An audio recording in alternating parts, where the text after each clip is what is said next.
Welcome back to my Keep Up channel. Biden mumbles as he reveals why he decided to pass the torch and insists he could have served 4 more years as president in address to nation.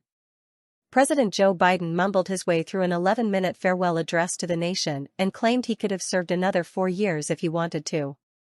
Biden, 81, spoke quietly, at times haltingly, and his voice was scratchy as he explained his stunning decision not to seek re-election. The president said he had chosen to pass the torch to Vice President Kamala Harris because it was time for younger voices and he believed that would unite the country and save democracy. Biden looked intently into the camera during the primetime address for which he was seated behind the resolute desk in the Oval Office. He said, "I believe my record as president, my leadership in the world, my vision for America's future, all merited a second term. But nothing can come in the way of saving our democracy, and that includes personal ambition, so I decided the best way forward is to pass the torch to a new generation." He added, "There is a time and a place for long years of experience in public life.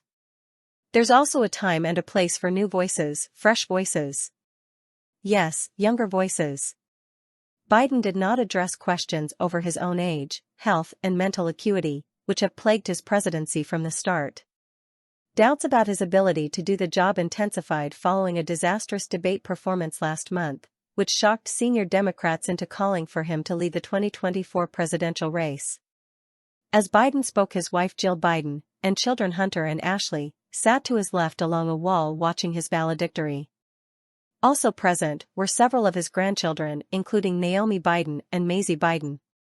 The family broke into applause when the president finished speaking. Jill Biden joined him at the resolute desk, and Hunter Biden hugged his father. Biden, who has just recovered from a bout of COVID, fumbled briefly in his delivery, mumbling at times. He used the address to outline what he hopes will be his legacy and said he has more work to do in the 6 months he has left in office. He said, "I revere this office, but I love my country more. It's been the honor of my life to serve as your president, but the defense of democracy, which is at stake, I think is more important than a title." Biden made it clear he is stepping down voluntarily, drawing a stark contrast with his predecessor. He did not mention Donald Trump by name but talked about how the country is more important than anyone's ambition to stay in the Oval Office. "America is an idea stronger than any army, bigger than any ocean, more powerful than any dictator," Biden said. As the president spoke, his staff were gathered one floor up, on the state floor of the White House, to watch his remarks with wine and pizza.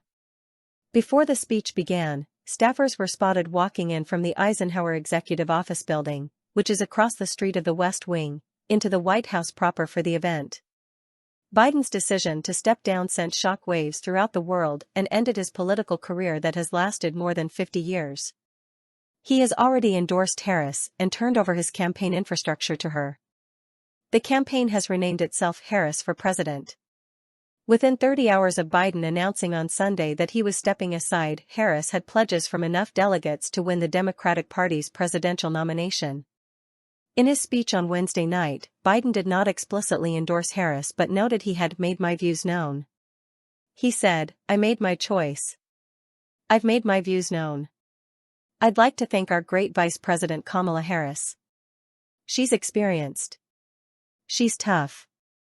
She's capable. She's been an incredible partner to me and a leader for our country. Now the choice is up to you, the American people."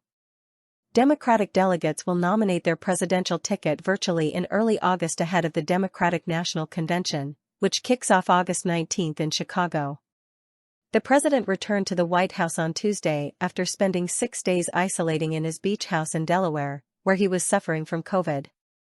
He has canceled a West Coast fundraising swing scheduled for the end of the week.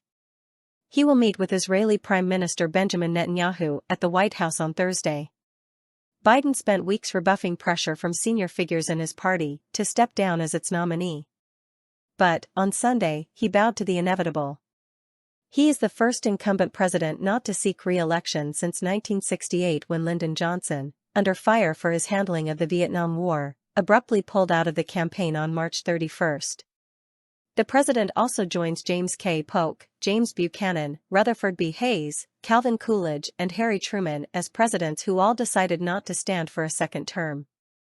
Meanwhile, White House Press Secretary Karine Jean-Pierre on Wednesday denied there was a cover-up of Biden's declining health and mental capabilities by staff and Biden family members. Biden's top spokesperson was grilled repeatedly about his apparent change of heart when it came to a second term and denied his health had anything to do with the decision. During her press briefing, the first since Biden's historic decision to step down as the Democratic nominee, Fox News' Peter Doocy asked her, "It would seem that people in this White House knew that President Biden was slipping and it was hidden from the American people, so who ordered White House officials to cover up a declining president?" "There's been no cover-up," she replied. For weeks, Jean-Pierre and other aides had denied Biden was considering leaving the presidential race. They had denied reports his health was on the decline. But, in the June 26 presidential debate, Biden repeatedly fumbled for words and froze on camera, leading to questions from his own party about his ability to serve a second term in the White House. Jean-Pierre said the president made his decision in very short period of time. She pushed back against reports that aides, lawmakers, and Democratic officials had noticed for months that Biden was on the decline. She also said his health was not a factor in his decision to exit the presidential race. "It has nothing to do with his health," she said. "I can say, no, that's not the reason." She also called calls for the president to resign from office ridiculous. There have been questions as to why, if Biden can't serve 4 more years, he can serve 6 more months. Jean-Pierre argued that Biden was capable of serving out a full second term. He didn't step down from campaigning or from running because he didn't believe he can serve in a second term. "That is not why," she said. Source: dailymail.co.uk. Please like, share, and subscribe. Thank you for watching.